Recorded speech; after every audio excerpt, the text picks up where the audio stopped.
El capitán Harris parpadeó ante la consola. Un globo de mostaza se aferraba obstinadamente a la esquina de la pantalla carbonizada. «Bueno, eso es subóptimo», murmuró con cautela, tocando el panel averiado que acababa de decidir su curso para ellos. El teniente Jensen, que había estado suspendido en una parada de manos improvisada cuando el motor Warp dio su tos agonizante, ahora colgaba boca abajo de su arnés. «No creo haber visto nunca algo subóptimo en el informe de mal funcionamiento estándar, señor. Es la primera vez para mí también». Harris gruñó Jan, un cable suelto, que envió una lluvia de chispas a través de su uniforme manchado de mostaza. Misión de reconocimiento. Al borde exterior, dijeron que era una carrera de leche. Dijeron que por supuesto eran los siempre optimistas burócratas del Comando de la Tierra, los que habían verdeado una nave de exploración de tercera y una tripulación recién salida de la academia para una exploración potencialmente de una década de duración de la Galáctico. Bone Dogs era el trabajo menos glamoroso de la flota, por lo que probablemente lo consiguieron un claxon insistente que sonó a través del estertor de muerte de la nave, alerta de proximidad.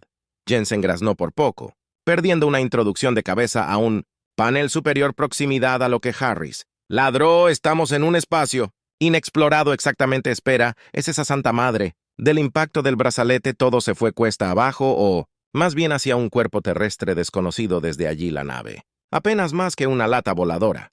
Contra el polo gravitacional de un planeta en toda regla se estremeció violentamente. Antes de ser arrojada sin contemplaciones a una jungla en expansionaris, despertó en una maraña de enredaderas y acero duro notablemente intacto. La nave estaba más destrozada que una nave, pero el ruido del exterior indicaba que al menos algunos de sus tripulantes habían sobrevivido. Se libró con una mueca pintada y se tambaleó hacia una escotilla deformada. El teniente Jensen informa que su segundo al mando estaba posado de manera bastante precaria sobre una roca cubierta de musgo mirando algo en la densa maleza. «Señor, no va a creer esto». Harris siguió su mirada e hizo una doble mirada digna de un drama hueco. Debajo de un grupo de humanoides, decididamente, de aspecto primitivo, vestidos con pieles de animales, y armados con palos afilados, se enfrentaban valientemente contra robots con láser gigante que apuntaban claramente, robots de aspecto hostil. «¿Esto es un sueño febril?» «Harris», Colt Jensen sonrió con una expresión en contra de lo absurdo de su situación. «Bienvenido al borde exterior, señor. Parece que encontramos vida inteligente». Harris entrecerró los ojos ante la escena debajo de su cabeza. Todavía giraba por un aterrizaje, menos que elegante, y su comprensión de la situación no estaba mejorando mucho. Robots, seres sintientes de la edad de piedra, era la galaxia que dirigía en secreto un elaborado parque temático. «Histórico teniente seguro. Verímetro. Quiero echar un vistazo de primera mano, pero no nos presentemos todavía». Sus órdenes eran un poco redundantes. Todos parecían bastante preocupados por la batalla decididamente desequilibrada que se desarrollaba en el claro, deslizándose entre vides y esquivando monstruosos helechos. Harrison Jensen se abrió paso hacia el caos. Para su sorpresa, los humanoides no solo se estaban manteniendo firmes, estaban ganando seguro. El número de cadáveres de su lado era alarmante, pero su pura ferocidad compensaba su falta de potencia de fuego. «Son como hormigas», Harris susurró viendo a una mujercita fibrosa abordar un robot de 6 pies de alto, de alguna manera enviándolo a estrellarse contra el suelo con un barrido de pierna perfectamente ejecutado. Como su pregunta fue interrumpida por un grito gutural, uno de los hombres de la tribu corrió hacia ellos, el pánico grabado en su rostro, una monstruosidad de metal reluciente pisándole los talones. El instinto se apoderó antes que el cerebro de Harris podría alcanzarlo. Salió de detrás de un árbol y con un rugido digno de sus días de rugby, se lanzó directamente contra el robot. El impacto lo hizo caer hacia atrás, pero tuvo la satisfacción de ver cómo la máquina se tambaleaba, dándole al hombre que huía preciosos segundos. Harris se puso de pie a toda prisa, corriendo para un contraataque. En lugar de eso, el fuego láser se detuvo.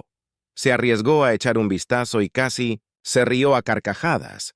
El robot lo estaba mirando, como si acabara de encontrarse con un espécimen de insecto particularmente desconcertante. Entonces, su sensor pareció enfocarse en el uniforme andrajoso de Harris. La insignia brillaba débilmente en la luz del sol, moteada con un desconcertante sonido de trabajo, saludó, y luego dio media vuelta y marchó de regreso, hacia el denso follaje uniéndose a una lenta retirada de sus hermanos metálicos. Jensen emergió de su escondite, la cara pálida. «¿Acaba de hacerlo? Ordena que se vaya esa cosa». Sirhar sacudió la cabeza completamente. Desconcertado, le dio un golpe muy fuerte.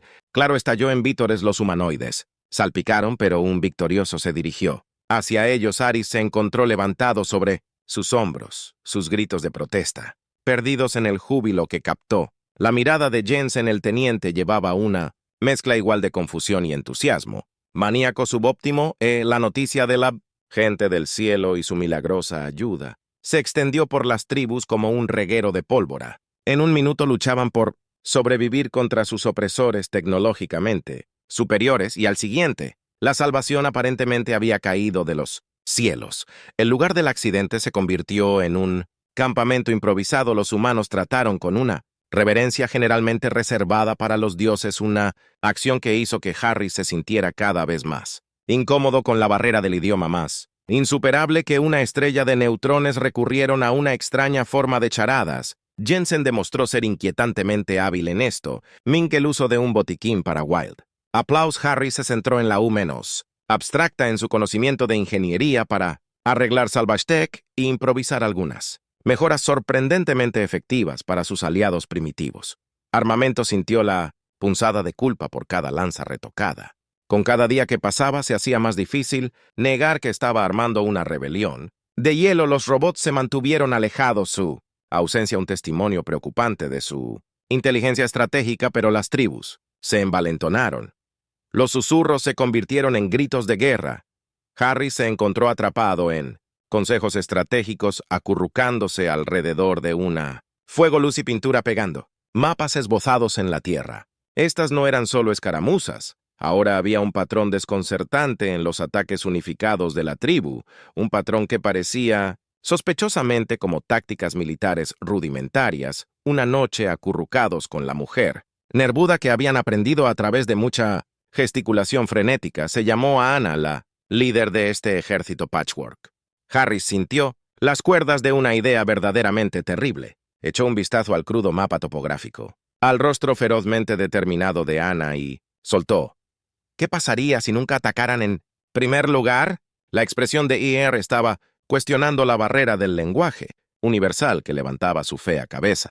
Harris presionó su voz apenas en un susurro. ¿Qué pasaría si pudiéramos deshabilitarlos antes de que tengan la oportunidad? Los ojos de Ona se abrieron de par en par. Un destello de feroz comprensión apareció. Fue un momento aterradoramente embriagador. Esto ya no era una simple misión de supervivencia. Se sentía sospechosamente como si se estuviera gestando una guerra. Y Harris, el capitán de un Tin Can apenas funcional, había encendido el fósforo. La misión a la fortaleza central de robots era, por toda lógica, una misión suicida. Harris estaba bastante seguro y violó al menos una docena de tratados intergalácticos, pero mientras se escabullían por la jungla, Ana y sus cazadores se movían con el silencio inquietante de Apex. Depredadores no podía quitarse la sensación de inevitabilidad. No se había apuntado para esto, no había querido esto, pero aquí estaba. Un conquistador intergaláctico torpe. Encontraron el núcleo no en alguna imponente fortaleza metálica, sino LED dentro de un vasto volcán inactivo. Sus circuitos expuestos y nodos de energía pulsantes hablaban de un diseño crudo, pero innegablemente eficiente. Harris había visto esquemas como este antes. Fuentes de energía rudimentarias del tipo utilizado por civilizaciones que recién emergían de la era industrial. Lo golpeó entonces una ola de fría realidad. Estos robots no eran una fuerza alienígena malévola, sino herramientas creadas por una facción oculta de los mismos nativos. Ana, espera. Su llamado fue silenciado, frenético y completamente perdido en la mujer cuyos ojos ardían con una vida de amarga venganza. Antes de que pudiera explicar, antes de que pudiera siquiera averiguar cómo explicar, su ataque comenzó. Fue una masacre en reversa armada, con las lanzas apresuradamente mejoradas de Harris, empoderadas con cargas electromagnéticas. Los hombres de la tribu eran un torbellino de furia enfocada. Los cables fueron arrancados, los nodos de energía destrozados y los enormes defensores de metal se derrumbaron con una facilidad inquietante. En el corazón del caos, Harris se encontró desgarrado entre el orgullo y su ingeniería y la horrorizada comprensión de que había permitido un brutal acto de genocidio. Las secuelas fueron una escena de inquietante triunfo. Los robots yacían inertes meros, esqueletos de sus antiguos amenazantes. Pero el silencio no era de Victoria. Ana inspeccionando la carnicería. No había una sonrisa triunfante, sino un cejo pensativo. Se volvió hacia Harris y por primera vez él no vio adoración en sus ojos, sino una especie de cansancio, el respeto ofrecido a una peligrosa bestia. Las noticias de la fortaleza de los caídos se extendieron por todo el planeta con asombrosa velocidad. Harris no estaba seguro de cómo las señales de humo de las palomas mensajeras o alguna forma tribal de radio que no podía comprender, pero el resultado fue innegable. Llegaron delegaciones de aldeas lejanas con ofrendas extrañas y hablando en lenguas aún más extrañas. Cada una se inclinó ante él. FT no estaba seguro de qué quería. Fue de todas las cosas Jensen quien abrió paso a través de los días en que había usado plumas en el pelo y rejilla. Como un loco señor dijo, creo que podríamos tener una situación. Harris gritó una risa. Humorística situación, teniente. Hemos conquistado un sangriento planeta no por diseño ni por ningún gran acto de valor, sino por una serie de errores colosales y la pura audacia de la desesperación. Había una terrible ironía en ello.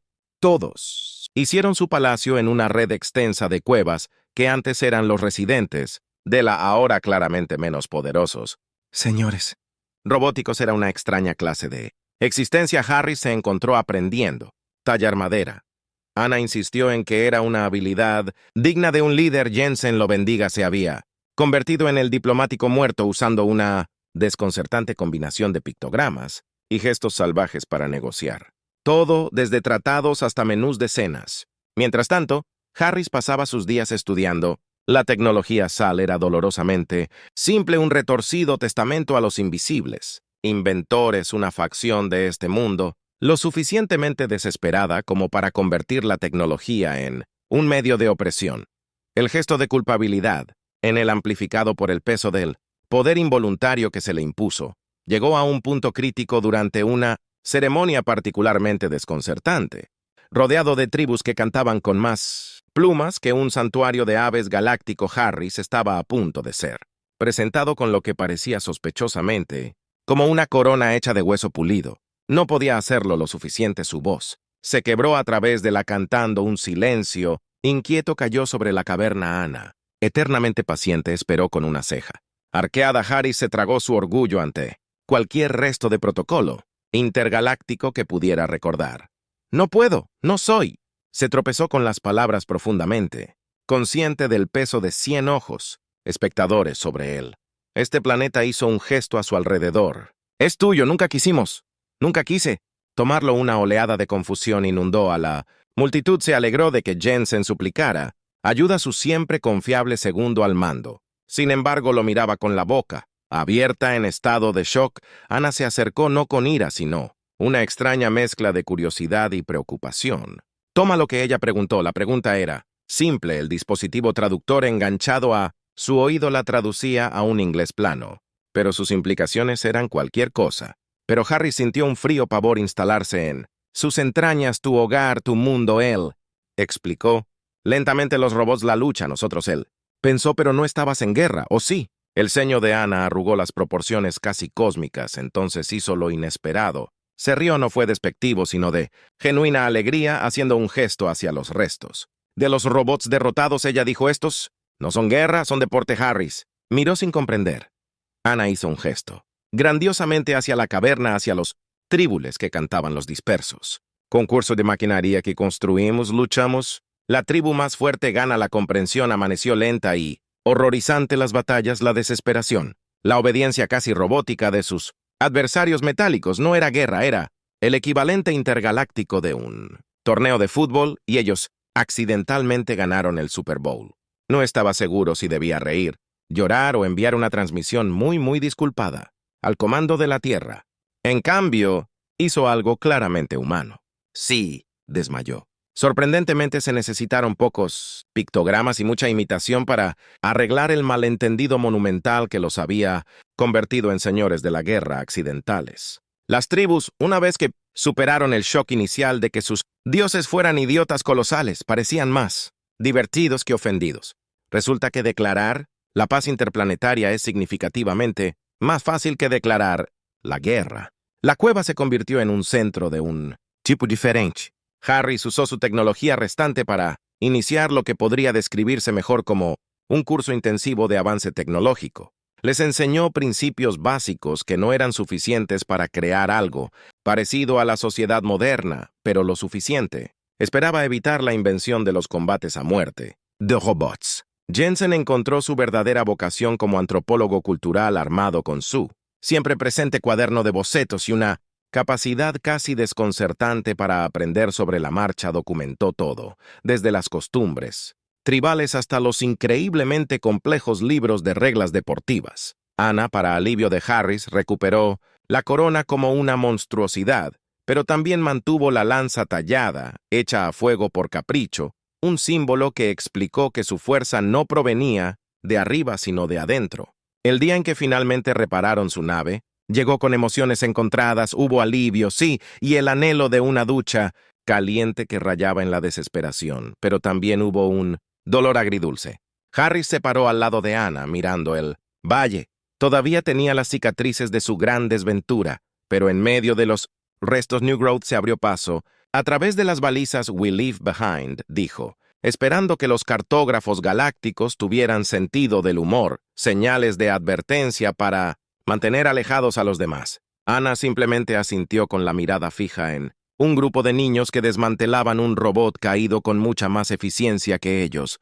Deberían hacerlo, tal vez murmuró, los leerán como desafíos. Se volvió hacia él y, por primera vez, le ofreció una sonrisa que mantenía una verdadera calidez. Ve en paz, Skyman, y ten cuidado de no conquistar más mundos por error mientras su nave se elevaba hacia las estrellas. Estaba bastante seguro de que no lo haría, pero seguía de cerca el panel de navegación. De todos modos, resultó que algunas aventuras eran mejor guardadas para una sola